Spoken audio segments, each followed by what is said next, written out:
Sud Radio Berkov dans tous ses états.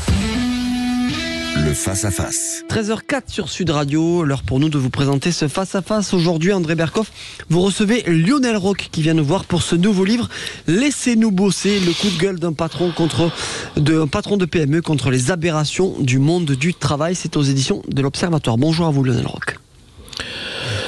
Bonjour Monsieur Roch.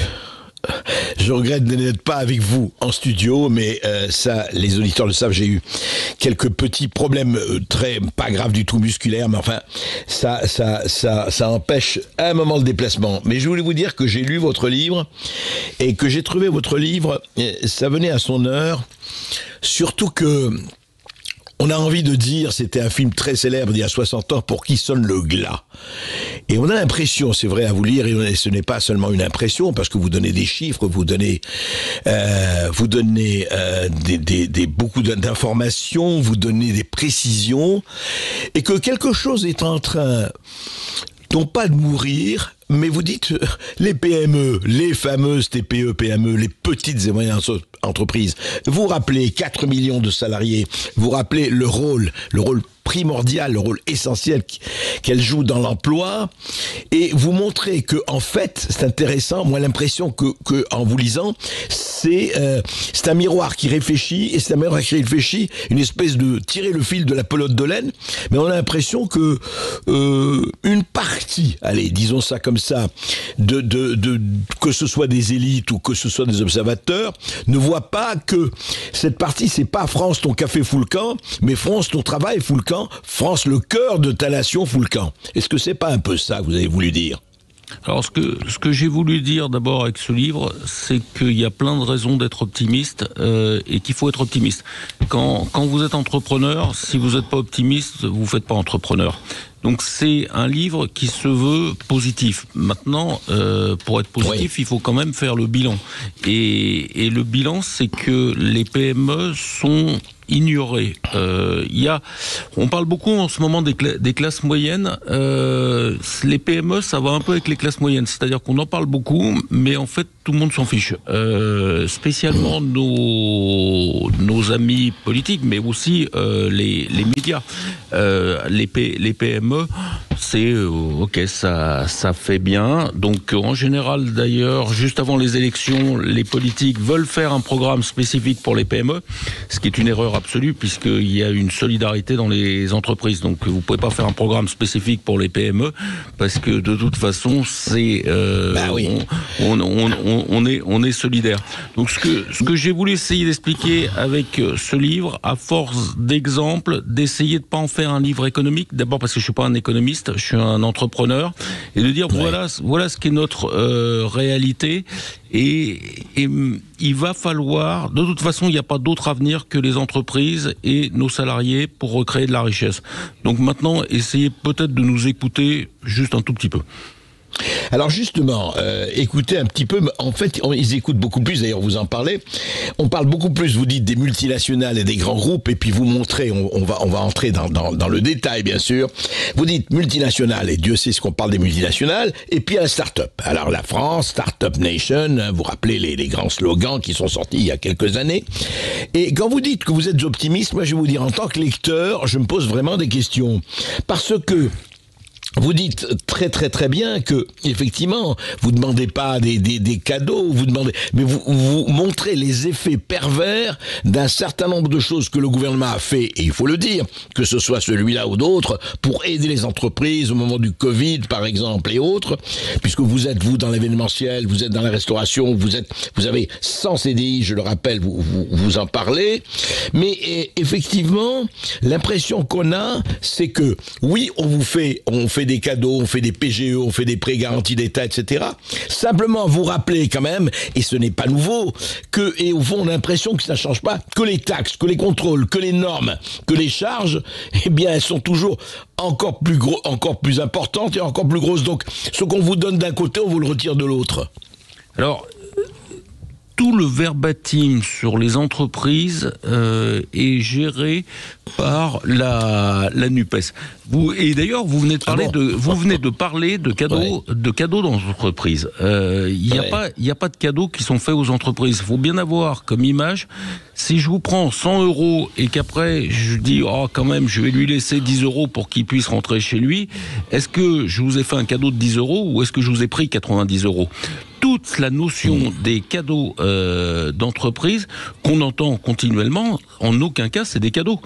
C'est juste que... Disons que c'est des crédits, ce sont des crédits. C'est des crédits de rien, c'est juste qu'ils ont tellement pris qu'après ils se disent « Ah bon, alors on va refaire un outil bureaucratique pour essayer de rendre une partie ». Ce qui est délirant comme façon de faire, parce que ça profite évidemment aux grands groupes. Pourquoi ça profite aux grands groupes ? Tout ce qui est une bureaucratie avancée fait que les grands groupes sont plus à même de répondre à ça. Donc, qu'on nous prenne Pourquoi parce que... Pardon, Monsieur Roch, vous dites que les grands groupes sont beaucoup plus... Ce sont eux qui en profitent parce que par leur grandeur, par leur taille... Mais parce qu'ils ont des services complets pour ça, qu'ils peuvent avoir des experts de McKinsey, qu'ils peuvent avoir, mais ce qui est assez logique. C'est pareil d'ailleurs sur la fiscalité. Quand j'entends des gens très riches expliquer qu'en fait la France serait quasiment un paradis fiscal, ce qui est Xavier Niel qui explique ça, je vous garantis que si vous faites votre déclaration d'impôt normalement, la France c'est pas un paradis fiscal. Dans une PME, si on passe pas notre temps à aller chercher quel va être le crédit, impôt, compétitivité, de développement, de choses comme ça, et qu'on fait juste notre boulot, on paye énormément de charges. Alors, c'est pas très grave de payer des impôts à titre individuel. Au niveau des entreprises, ça pose problème parce que qui paye au final ces impôts? C'est les salariés, et c'est ce que j'explique dans le livre. Il faut avoir cette image. Nos salariés sont mal payés, nous coûtent trop cher. Et pourquoi ? Parce qu'on a un poids entre les charges salariales et les cotisations patronales qui fait, si vous voulez, que c'est le dialogue. D'ailleurs, les salariés sont extrêmement bienveillants parce que le dialogue devrait être quasiment impossible dans l'entreprise. Quand un salarié gagne 2000 € net et qui vous en coûte 4000, à juste titre, le salarié dit mais moi je gagne 2000. Et à juste titre, on lui dit tu coûtes 4000. Et donc c'est l'énorme problème. Donc la variable d'ajustement de notre système fait que les salariés sont mal payés, ce qui pose d'ailleurs plein de problèmes. Quand vous entendez sur l'agriculture, j'entendais Gabriel Attal, et tout le monde est d'accord pour dire mais il faudrait payer plus cher. Mais pour payer plus cher, ça veut dire que les salariés gagnent plus. On a un problème de bas salaire dans ce pays. Alors, si vous écoutez quelques politiques, c'est très simple, il suffirait qu'on paye mieux nos salariés. Mais il se trouve qu'il y a des règles économiques, et les règles économiques font que pour payer plus cher, il faut vendre plus cher. Mais il y a plein de métiers où c'est pas possible. On est maintenant dans la restauration. Mon plat du jour, il est à 19. Si je le mets à 21, je perds 40% de mes clients. Donc, où est-ce que je réimpute ça ? Donc, il y a des règles économiques et hélas, notre pays ne s'est jamais intéressé aux règles économiques. On vote pour du storytelling, on ne vote pas pour des règles économiques. Alors, on va en parler, Lionel Roch, justement, de ces règles économiques. Et on va parler, parce que vous parlez de beaucoup de choses. Nous, on a par exemple le délit de dépendance économique et d'autres choses. On va en parler parce que justement, il faut comprendre ça. Je crois que beaucoup de gens comprennent ça, mais il y a beaucoup de rideaux de fumée aussi qui se mettent autour, évidemment, pour des raisons d'intérêt évidentes. On en parle après cette toute petite pause. Avec Lionel Roch et avec vous aussi, au 0826 300 300, vous nous appelez pour réagir. Peut-être vous-même que vous êtes chef d'entreprise aussi et que vous voulez prendre la parole. 0826 300 300, à tout de suite sur Sud Radio. Sud Radio, votre avis fait la différence. J'adore vos débats. On entend des choses qui changent un peu de la doxa généraliste qu'on entend trop partout. Sud Radio, parlons vrai. Ici Sud Radio.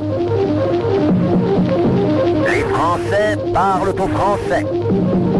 Je n'aime pas la blanquette de veau. Je n'aime pas la blanquette de veau. Sud Radio Bercoff dans tous ses états. 13h16 sur Sud Radio. Dans ce face-à-face, nous sommes toujours avec Lionel Roch, le chef d'entreprise, qui vient nous voir pour ce livre aux éditions de l'Observatoire. Laissez-nous bosser, le coup de gueule d'un patron de PME contre les aberrations du monde du travail.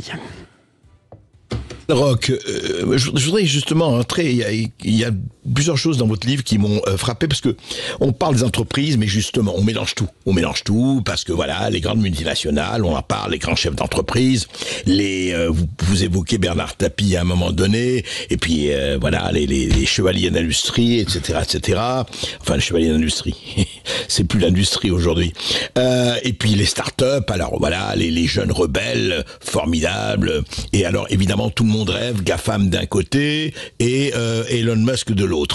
Mais en attendant, je voudrais savoir aujourd'hui en France qui sont et combien, je ne parle pas au chiffre près, qu'est-ce que c'est que l'entreprise privée indépendante française? Combien il y en a? Parce que justement, combien il y en a qui appartiennent vraiment à leurs propriétaires, enfin à leurs patrons, qui ne sont pas pour moitié en investissement étranger, non pas que j'ai une passion des frontières et qu'il faut fermer le marché, mais quand même, entreprise privée indépendante. Lionel Roch, c'est quoi aujourd'hui en France ? Alors, sur les chiffres, je ne vais pas répondre exactement à votre question parce que le chiffre est un peu plus compliqué que ça à ressortir. Vous avez à peu près 21 millions de salariés qui travaillent pour les entreprises du secteur privé. Là-dedans, vous avez 4 millions de salariés qui travaillent pour les PME. Il faudrait rajouter les TPE. Et il faut même rajouter une notion qui me semble importante, qui sont des commerçants qui ont des salariés, et vous avez même d'ailleurs des artisans qui ont des salariés. Tout ça, pour moi, ça forme des entreprises. La notion que je voulais faire ressortir dans ce livre, c'est que c'est quoi une entreprise ? C'est une unité qui a des salariés. C'est l'entreprise sans salariés, pour moi, c'est pas une entreprise. Et je pense vraiment qu'il faudrait qu'on commence à intégrer cet élément. Une entreprise, ça a des salariés. Et à partir de ce moment-là, ça sert à notre pays. Une entreprise qui n'a pas de salariés sert pas à grand-chose à notre pays. Une entreprise, ça a des salariés, ça paye des impôts, ça paye des charges, ça délivre un produit ou un service à une clientèle. Et ça doit gagner de l'argent. Pourquoi ça doit gagner de l'argent ? Parce que c'est ce qui lui permet d'avoir des fonds propres, de pouvoir investir et de pouvoir passer les moments difficiles. Voilà ce qu'est une entreprise. Alors on est très très loin là de la Startup Nation d'Emmanuel Macron, puisqu'une Startup Nation est exactement le contraire de ça. C'est-à-dire qu'il n'y a pas de schéma économique comme ça. Vous allez... c'est le casino, la Startup Nation. C'est-à-dire que vous partez du principe que vous allez mettre 100 € sur tous les numéros, et puis qu'il y en a un qui va sortir et que ça va vous permettre de gagner. Je pense qu'il faut des Startup Nation. Moi, je suis dans l'équilibre pour tout. On a évidemment besoin de très grosses entreprises, et heureusement qu'on les a. On a besoin de multinationales à partir du moment où les multinationales acceptent les règles du pays dans lequel elles exercent. Ce qui se fait beaucoup moins, et ce qui se faisait beaucoup à une époque quand j'ai commencé à travailler. C'est-à-dire que vous aviez des multinationales qui arrivaient, qui étaient humbles et qui s'adaptaient. Quand vous parlez souvent du wokisme, Anne de Guigné a écrit, la journaliste du Figaro a écrit un bouquin qui s'appelle Le capitalisme woke. Le capitalisme woke. Il y a des multinationales aujourd'hui qui arrivent en France et qui veulent installer ce capitalisme woke qui va contre l'essence même de ce qu'est la France, c'est-à-dire l'universalisme, la République une et indivisible. Donc, on a besoin des multinationales, mais il faut qu'elles soient très modestes. Elles sont là pour s'adapter au pays dans lequel elles sont. Mais on en a... Enfin, c'est vraiment pas leur sens. En tout cas, tout se passe comme si ce n'est pas la modestie qui les frappe et l'adaptation qui les dirige. Lionel Roch, vous le savez. On s'aperçoit très très vite, et on l'a vu d'ailleurs par exemple avec Disney, qu'ils sont bien inspirés de ne pas faire de politique et elles sont là pour se fondre. Une multinationale n'a pas à faire de politique dans le pays dans lequel elle intervient. Elle est là pour faire le commerce son activité, et elle est là pour faire profiter de la richesse, pour partie de la richesse qu'elle gagne.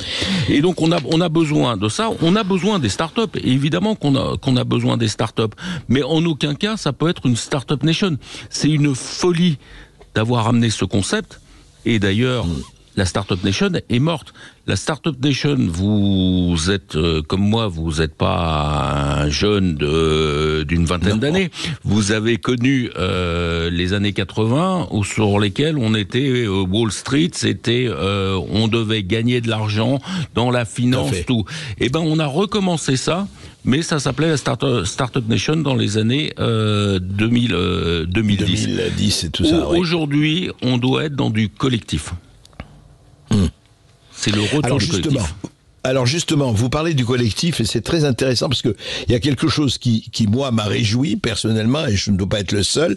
Vous dites, attendez, télétravail, tout ça, très bien, mais le présentiel, mais être ensemble et dans les relations, moi ça m'a paru vraiment, ça m'a accéléré. Et je ne crois pas que c'est un concept justement parce qu'on est un peu plus âgé que les jeunes de la start-up. Je crois que c'est très important. Je voudrais que vous développiez ça, que l'entreprise aussi c'est un collectif humain où il y a des échanges humains, etc. Et vous en parlez dans votre livre, et vous rappelez quand même le télétravail, d'accord, mais c'est pas le télétravail qui va résoudre les problèmes. Alors non seulement le télétravail va résoudre aucun problème, mais le télétravail est la résultante justement de la Startup Nation qui génère un moi-je. Et on a oublié ce qu'était une entreprise. Plus personne d'ailleurs ne défendait, alors ça revient un peu, mais plus personne ne défendait l'entreprise. L'entreprise, c'est un sport collectif. L'entreprise est le dernier endroit, à partir du moment où l'éducation nationale a quelques faiblesses, est le dernier ascenseur social. L'entreprise est le dernier lieu où il y a du lien social. C'est-à-dire que chaque fois que vous avez quelqu'un qui va être d'un milieu bourgeois, qui vous explique qu'il a discuté avec un jeune qui venait des quartiers et tout, vous êtes sûr que c'est dans l'entreprise. En dehors de l'entreprise, on ne fréquente que des gens qui nous ressemblent. Et ça, c'est pas arrangé d'ailleurs avec les réseaux sociaux. Donc il ne reste que l'entreprise aujourd'hui, parce que l'État d'ailleurs fait pas vraiment son rôle. Le vivre ensemble ne passe plus que par l'entreprise. Et on a méprisé l'entreprise, on a ignoré l'entreprise. Même les entrepreneurs ne défendent plus l'entreprise. Même les grands patrons ne défendent plus l'entreprise. Et il faut un petit entrepreneur de PME pour aller sortir un livre et dire, mais attendez, l'entreprise, mais c'est la dernière chance qui nous reste aujourd'hui. C'est elle qui me fait l'ascenseur social, le lien social, qui génère de l'argent. Donc il est temps de la défendre.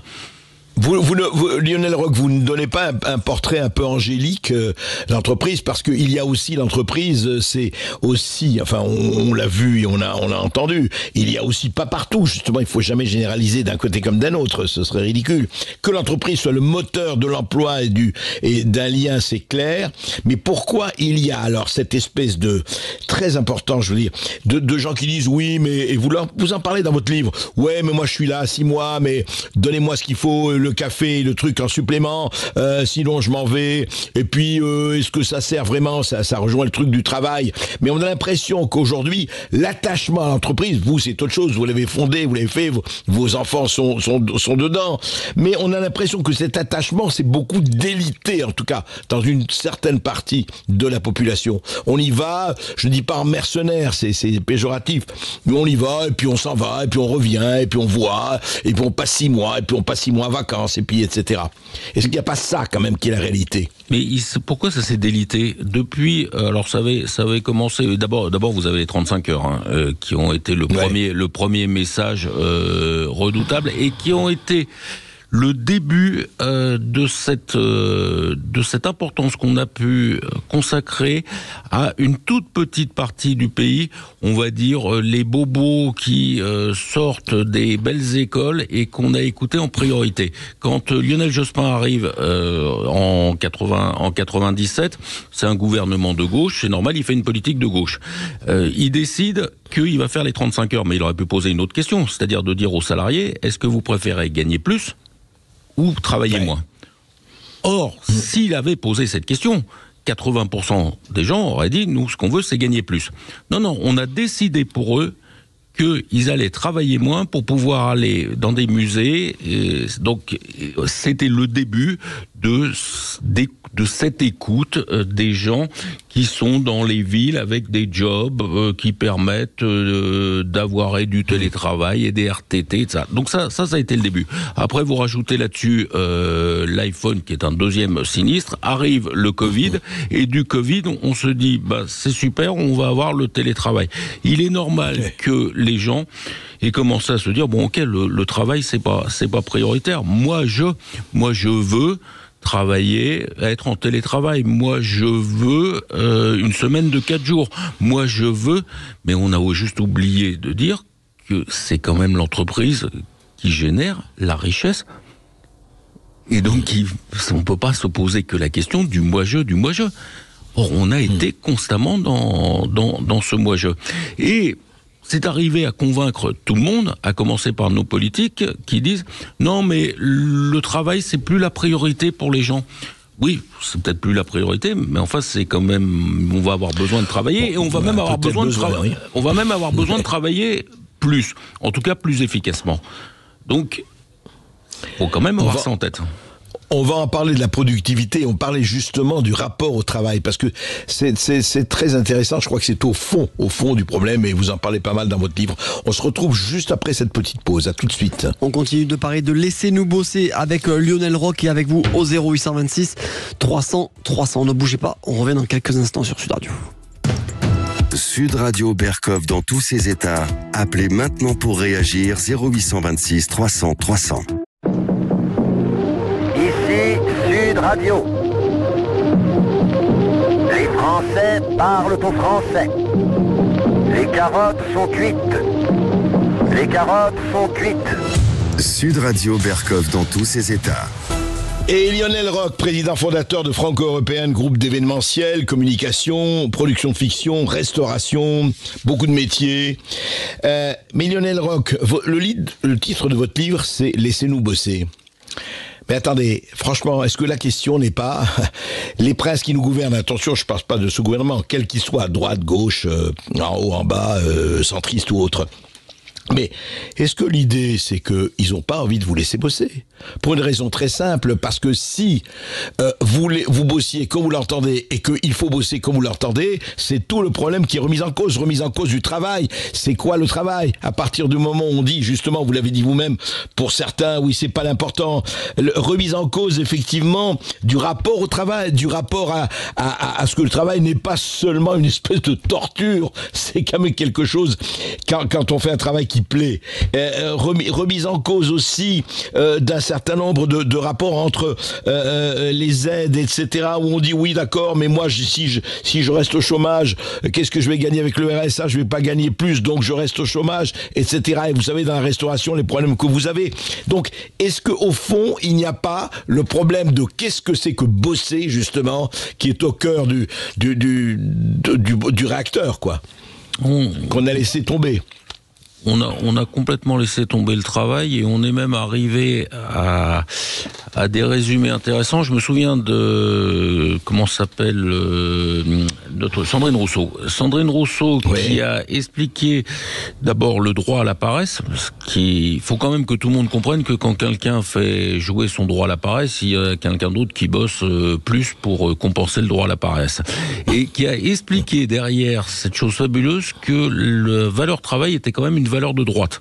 Ce qui est délirant puisque le travail est une valeur de gauche par définition, puisque c'était le seul moyen de s'élever et donc on arrive à ces espèces de résumés. Donc vous avez tout le problème, le droit à la paresse et la valeur travail qui serait donc de droite, donc forcément horrible.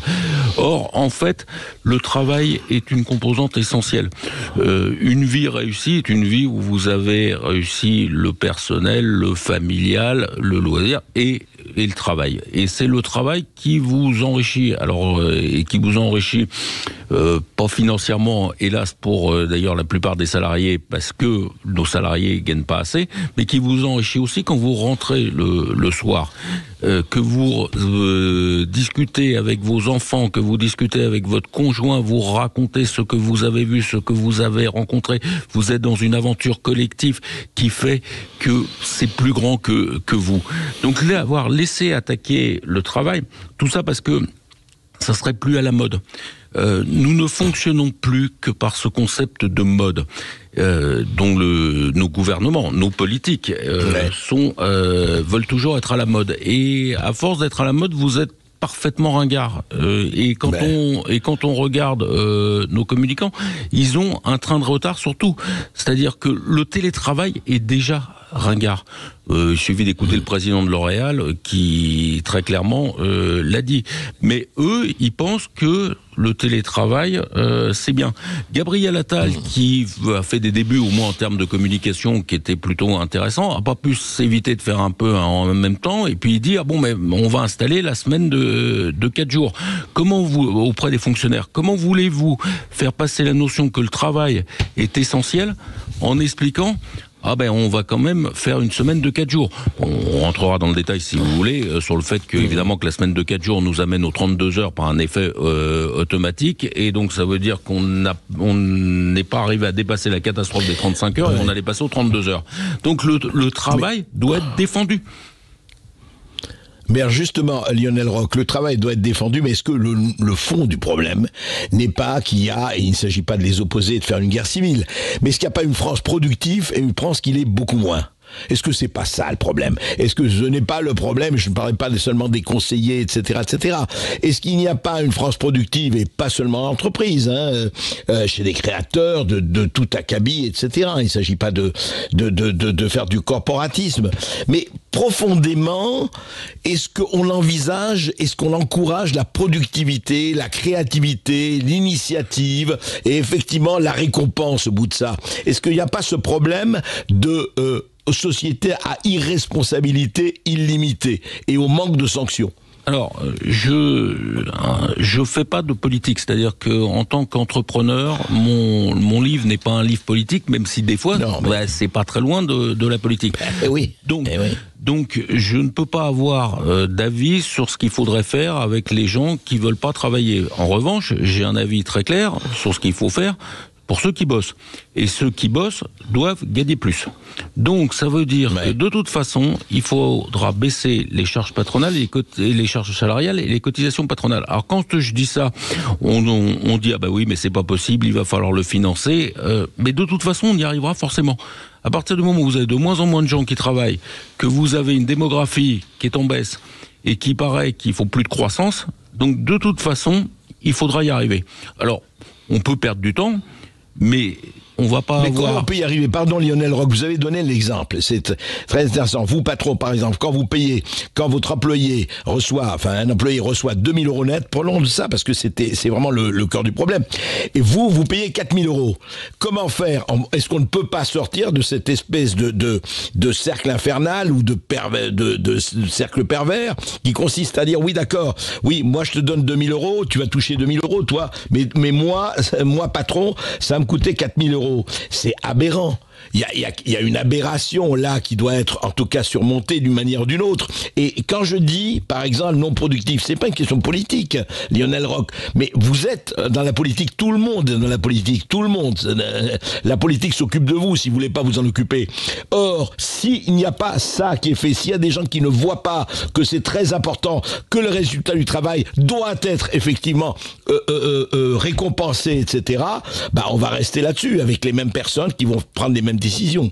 Mais on va pas rester là-dessus. parce qu'on est à 2 doigts d'avoir un gros crack qui est que les classes moyennes qui bossent et qui bossent dur commencent à en avoir ras-le-bol, mais véritablement ras-le-bol. Alors qu'est-ce qu'elles vont faire ? Elles vont pas aller manifester dans la rue parce qu'elles peuvent pas avec des tracteurs ou avec des camions bloqués, mais elles vont faire la grève du zèle.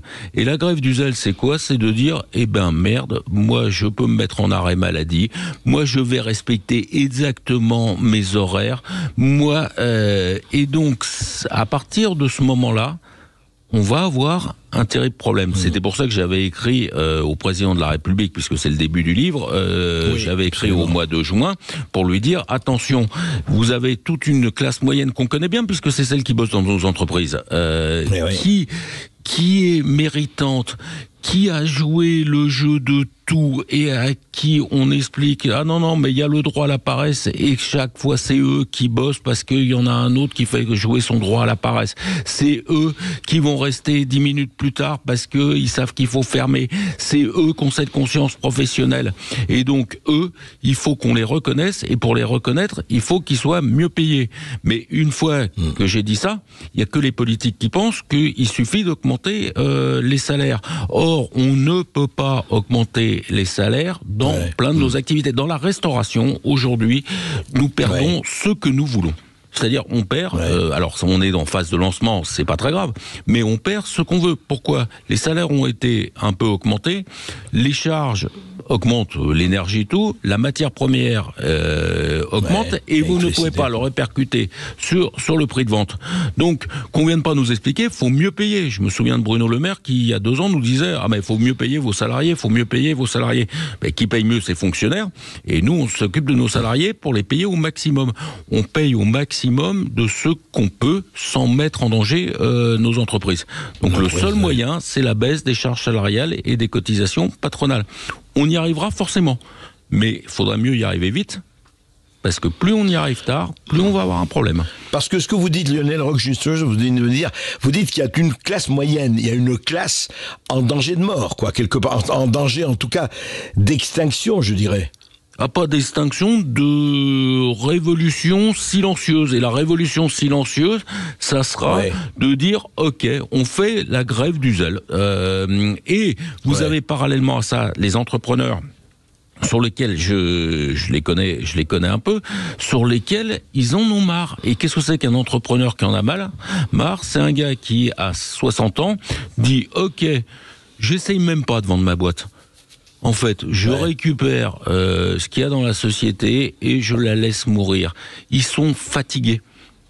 Or, alors évidemment, on va vous dire, en fait, globalement, les PME et les classes moyennes, c'est pas très grave parce que il y a des startups, il y a des grands groupes qui investissent à l'étranger. Mais en fait, c'est très très grave. C'est-à-dire que les PME qui ferment, les commerces qui sont pas repris, les classes moyennes qui en ont marre, c'est un vrai problème. Il faut s'en soucier parce que c'est cette France-là qui tient, c'est cette France-là qui respecte tout, et c'est cette France-là qui on explique, tu vas pas avoir de pavillon, on est contre. Bon, après Gabriel Attal a dit qu'il était pour. Tu vas pas utiliser de voiture. D'ailleurs, tu vas avoir que 2 billets d'avion dans ta vie. Et d'ailleurs, mais si vous voulez, quand vous avez ça. Quand vous avez toute la journée, parce que chaque fois qu'il y a un droit à la paresse, je vous garantis qu'on a plus de boulot. On n'a jamais autant, mes équipes ont jamais été autant mises sous pression depuis le Covid. Parce que il faut pallier à toutes les faiblesses, à toutes les absences. Et qu'elles rentrent le soir et qu'on leur explique que quand même, ce qui est génial, c'est de changer de vie. Ce que les médias ont quand même beaucoup fait, changer de vie, et c'est ridicule. Et regardez, il y en a qui lancent de la soupe, c'est quand même une référence. On arrive à une situation. Et à mon âge, dans ma situation, moi personnellement, je m'en fous un peu, mais je dis juste attention parce que j'ai des enfants, parce que j'ai des salariés qui sont jeunes, qui sont impliqués, et je me dois de me battre. On va en parler, Lionel Roch, avec nos auditeurs, qu'on va retrouver juste après cette toute petite pause. À tout de suite. Avec vous au 0826 300 300, vous aurez la parole. Je crois qu'on a Jean-Marc déjà qui nous attend. À tout de suite sur Sud Radio. Sud Radio Berkov dans tous ses états, midi 14h. André Berkov. Ici Sud Radio. Les Français parlent au français. Je n'aime pas la blanquette de veau. Je n'aime pas la blanquette de veau. Sud Radio Berkov dans tous ses états. Oui, Esteban, nous avons des auditeurs, je crois. Eh oui, puisque c'est Jean-Marc qui nous appelle depuis Narbonne. Bonjour Jean-Marc. Bonjour, Oui, monsieur, bonjour Jean-Marc. André, et bon rétablissement André. Merci. Oui, ça va au-delà même, je suis d'accord avec vous, ça va au-delà même de l'économie. Parce que l'artisanat, le petit commerçant, la PME et le TPE, c'est au-delà de l'économie, c'est le sens même de la vie pour beaucoup de gens. Ça vous permet un jour de commencer, ce qui était mon cas, à vendre des sandwichs à la fête de la musique et après de vous retrouver à la tête de chaînes de restauration et autres. C'est des projets, c'est une envie, pas forcément de gagner beaucoup d'argent, mais c'est une envie de vivre autrement. Donc c'est quelque chose au niveau économiquement, au niveau sociétal, c'est quelque chose de très important qu'on tue depuis des années et des années. Quant aux charges sociales, je suis entièrement d'accord avec monsieur. Les charges sociales, il y a quelque chose, enfin, il y a beaucoup de choses qu'on ne comprend pas parce qu'on est gouverné par des gens en fait qui n'ont jamais eu d'épicerie, parce que vous donnez à monsieur Macron une épicerie, au bout d'une semaine elle fait faillite, vous donnez l'entreprise de monsieur, au bout de 3 jours elle fait faillite aussi. C'est-à-dire, voilà. Mais vous avez les charges sociales, exactement, c'est ça, pour 2 000 € net, un employé ça vous coûte 4 000 €. Si les charges sociales diminuaient, la personne aurait un pouvoir d'achat supérieur, donc elle consommerait, ou elle partirait en voyage, elle ferait des choses, donc elle paierait une TVA dessus. Donc en fait, l'État s'y retrouverait aussi, et tout le monde s'y retrouverait. Or, plus on charge en imposition, que ça soit la CSG, que ça soit des taxes ou d'autres impôts, qu'ont les sociétés ou qu'ont aussi les particuliers, moins en fait l'État récolte d'argent. C'est la politique de la terre brûlée. Si vous construisez une maison, mais elle n'est pas bien, il n'y a pas de bonne fondation. Donc au bout d'un moment vous la construisez rapidement, mais au bout d'un moment elle se casse la figure. Donc les charges sociales, c'est économiquement, il faudrait qu'il y ait des vrais patrons de TPE ou de PME à la place de notre génial monsieur le maire. Voilà. Ah ben c'est une vraie question ça. C'est une vraie proposition. Voilà, et je finis sur un truc, c'est que moi je suis gamin, je suis né à Toulouse et dans les années 60, mais j'ai vu comment les commerces allaient se casser la figure avec la grande distribution. Alors je suis pas contre la grande distribution, mais il y en a beaucoup trop en France. Je crois que c'est un des pays au monde où il y a le plus de grande distribution. Donc la grande distribution, je veux dire, par exemple un Carrefour à Portée-sur-Garonne, il fait, je veux dire n'importe quoi, il fait 10 milliards avec 300 employés. Or si vous créez des petits commerçants ou des TPE, pour 10 milliards, vous allez avoir 6 000 employés, et en plus quand vous avez une TPE ou une PME ou que vous êtes artisan ou commerçant, ça vous oblige à réfléchir. Autrement que si vous êtes à la caisse, et j'ai rien contre les caissières de supermarché, mais ça vous oblige à réfléchir beaucoup plus que si vous êtes entre guillemets chef d'un rayon. Voilà, parce que vous allez avoir des difficultés, vous allez avoir des problèmes, vous allez avoir de l'envie, ça va vous créer de l'enthousiasme, vous allez générer autour de vous une force incroyable, et vous allez être un outil toute votre vie. Et c'est dommage qu'on a pété dans notre pays justement ce sens-là, et dans les pays dits sous-développés, ça existe. C'est pour ça que les gens, que ce soit au Costa Rica ou en Amérique du Sud, ils ont l'envie, ils ont des projets, parce que l'artisanat, le petit commerçant, c'est l'essence même de la vie. Voilà, merci André. Merci monsieur. Ouais, merci à vous. J'aimerais justement entendre réaction de Lionel Roch à ce que dit notre auditeur. Je pense qu'on a très largement dépassé le problème de la grande distribution. On a maintenant le commerce en ligne qu'adore nos politiques, parce que là encore la modernité. Il y a eu un scandale qui est passé relativement, vous avez peu insisté, qui a été la campagne publicitaire pour expliquer qu'il ne fallait pas acheter dans les commerces au début décembre. C'est-à-dire qu'il faut imaginer que... Début décembre dernier, vous voulez dire ? Début décembre dernier, juste avant le Black Friday, vous avez eu cette campagne fabuleuse où vous voyez quelqu'un qui rentre dans un magasin, donc un vrai magasin, et qui dit au commerçant « je voudrais acheter un pull », et le commerçant lui dit « mais non, vous en avez pas besoin ». Et cette campagne... Ah oui, non, mais... Et ça a été peu remarqué. Est-ce que vous imaginez ce que c'est pour le commerçant qui a donc un commerce, qui a des salariés, et sur lequel il sait qu'il finance par ses impôts une campagne qui est en train d'expliquer qu'il ne faut pas acheter dans les commerces. Mais la campagne n'était pas faite contre les commerces en ligne. Elle n'était pas faite contre...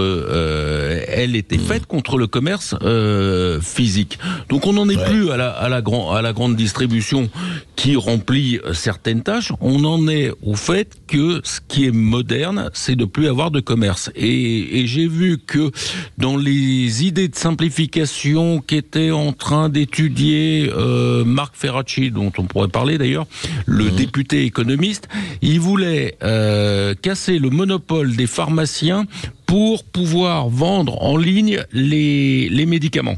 Donc en fait, ça serait Amazon Pharmacie.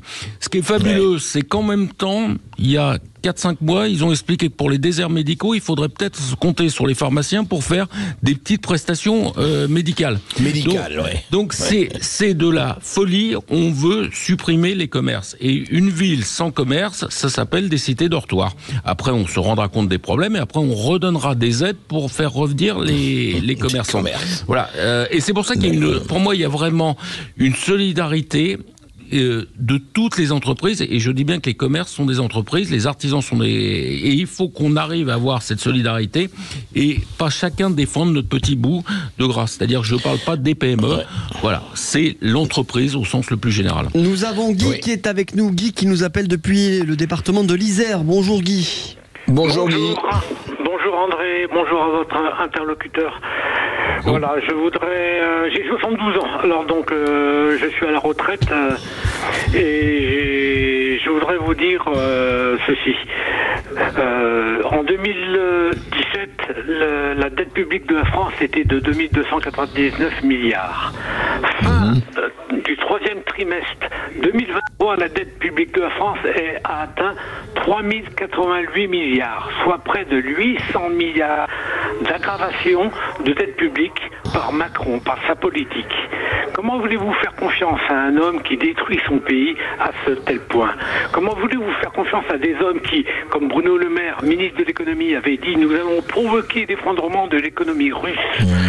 Aujourd'hui, l'économie russe a 4% de croissance, quand nous sommes à peine à 1%, quand l'Allemagne a 0,5%. Comment voulez-vous avoir de la confiance en un gouvernement qui détruit son peuple? Regardez l'agriculture, regardez ces pauvres agriculteurs qui se suicident les uns après les autres, parce qu'ils n'en peuvent plus, parce qu'ils ne vivent plus de leur travail, et qui pensent qu'on va les sauver. Mais non, on ne va pas les sauver. On laisse rentrer des produits venant de... On laisse rentrer des produits agricoles vous avez raison. d'Ukraine, sans charge, sans contrôle. Oui, on l'a dit. Non mais j'ai compris, attendez, par rapport à ça, non mais votre constat, et vous avez raison, enfin en tout cas vous avez tout à fait le droit de le dire, et on en parle souvent, très sincèrement. Maintenant, le problème c'est on va pas dire aux entrepreneurs et aux autres, alors qu'est-ce qu'on fait, il y a ça, couchez-vous, parce que le constat, on le connaît, qu'est-ce qu'on fait? C'est ça le problème aujourd'hui, vous comprenez? C'est que, alors il faut renverser ces gens, il faut les remplacer par qui? On revient toujours à ça. Lionel Roch, le problème, vous dites, on fait pas de politique, mais on fait tous de la politique, et vous le savez très très bien, même si vous n'êtes pas de politique au sens politicien du terme. Mais vous êtes dans la vie publique, vous-même, avec vos entreprises, avec vos salariés, on est tous dans la vie publique. Le problème que pose notre auditeur, et il n'a pas tort, c'est qu'on se dit, et beaucoup de gens partagent ça, qu'est-ce qu'on peut faire et comment? C'est en se battant, vous dans votre secteur, et vous disiez que chacun ne soit pas dans son petit ego.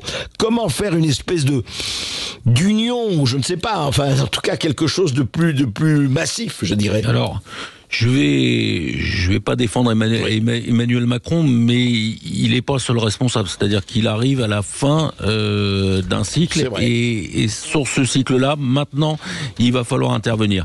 Il faut que ce pays se mette à enfin préférer ceux qui font à ceux qui parlent. On a toujours beaucoup aimé ceux qui parlent, et c'est depuis 45. Donc on écoutait, et quand vous parlez et que vous faites pas, évidemment vos erreurs passent plus plus facilement. Donc, il va falloir faire le choix de ceux qui font. Tout doit être misé sur le travail. C'est-à-dire que le gouvernement doit dire, ok, toutes nos décisions, c'est le travail. Et c'est là où d'ailleurs ils vont retrouver les classes moyennes. C'est les classes moyennes qui travaillent. C'est les entreprises qui embauchent, qui ont des salariés. Ça doit être le seul axe de décision, c'est-à-dire ceux qui font et ceux qui travaillent. Il va falloir remettre à la mode le travail. Toutes les décisions doivent passer là-dessus. J'explique dans le livre 4 choses. Baisse des charges salariales, baisse des cotisations patronales. Je propose même à étudier, mais c'était Serge Dassault il y a très longtemps qui avait dit qu'il faudrait faire plutôt une taxe sur le chiffre d'affaires, parce qu'au moins le chiffre d'affaires, tout le monde le paierait, même ceux qui n'ont aucun salarié en France, mais qui vendent des produits qui sont faits à l'extérieur. Ça pourrait être une piste intéressante. La deuxième piste essentielle, c'est la bureaucratie. On en parle beaucoup. La bureaucratie coûte des fortunes et la bureaucratie rend les boulots inintéressants. Vous savez, aujourd'hui, il faut que les boulots aient du sens. On en parle beaucoup. Et ben, les boulots qui ont du sens, plus vous enlevez la bureaucratie, plus ça aura du sens. On a un espoir, c'est que le gouvernement l'État a la même problématique, c'est-à-dire qu'il ne trouve même plus à embaucher des fonctionnaires. Et ben, il faut taper à la hache sur la bureaucratie. La troisième chose, c'est de supprimer tout droit de succession sur la transmission des entreprises. Je parle bien des entreprises. À partir du moment où si les héritiers récupèrent l'entreprise et la vendent, ils payent des droits de succession. Mais on ne doit avoir qu'un droit de succession sur les entreprises parce qu'au final, c'est payé par les salariés. Merci Lionel Roch, merci beaucoup. Il y aurait beaucoup de choses à ajouter, mais on en reparlera. Mais c'est vrai que ce serait intéressant d'avoir un peu moins de conseillers et un peu plus de faiseurs, au bon sens du terme, de ceux qui font, bien sûr. Merci à tous de nous avoir écoutés. Lionel Roch, on rappelle ce livre, Laissez-nous bosser, le coup de gueule d'un patron de PME contre les aberrations du monde du travail. C'est disponible aux éditions de l'Observatoire. Merci à tous de nous avoir écoutés. Tout de suite, c'est Brigitte Lahaye sur Sud Radio. À demain. Sud Radio. Sud Radio. Parlons vrai. Parlons vrai. Sud Radio. Parlons vrai.